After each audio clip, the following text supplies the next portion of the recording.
Proklamasi.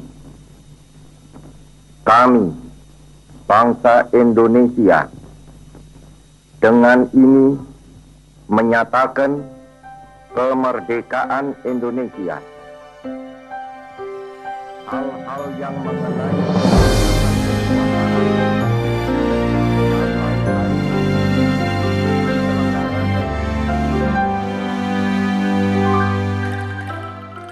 Assalamualaikum, nama saya Kenzo Pramana Gasono.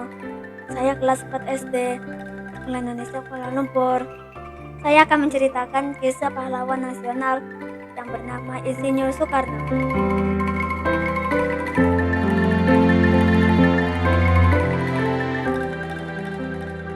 Insinyur Soekarno adalah salah satu tokoh paling penting bagi kemerdekaan Indonesia. Bersama dengan Muhammad Hatta, Soekarno membacakan proklamasi kemerdekaan Indonesia. Bagaimana kisah presiden pertama ini ya? Kita cari tahu bersama.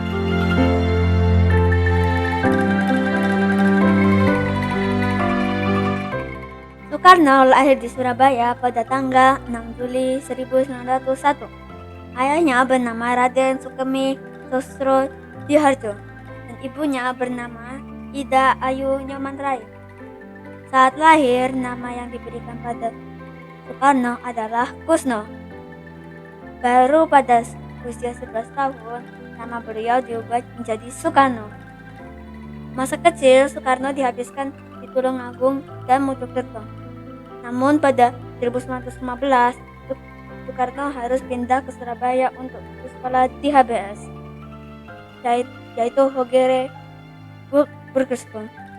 Ia menjadi orang satu-satunya pribumi di sekolah tersebut. Melihat Soekarno begitu aktif mengajarkan nasionalisme, pemerintah Belanda pun khawatir akibatnya. Soekarno berkali-kali dimasukkan ke dalam penjara. Meski begitu, semangat Soekarno tidak padam selama di penjara.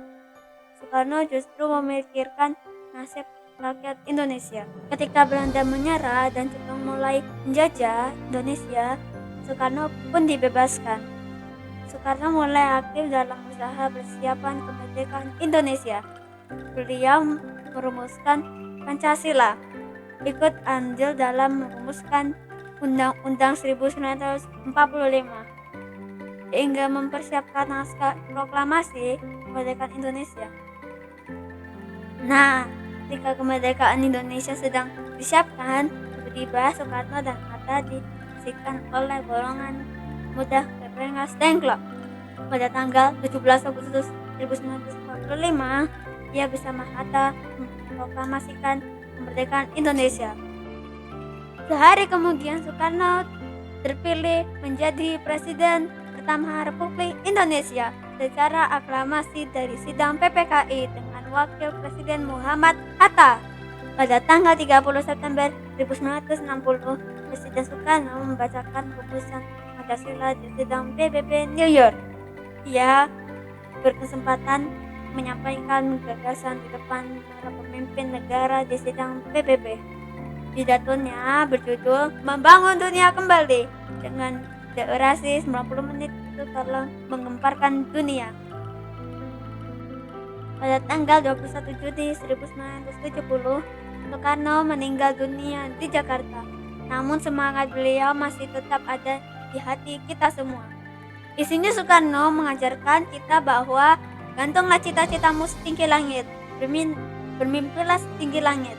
Jika engkau jatuh, engkau akan jatuh di antara bintang-bintang.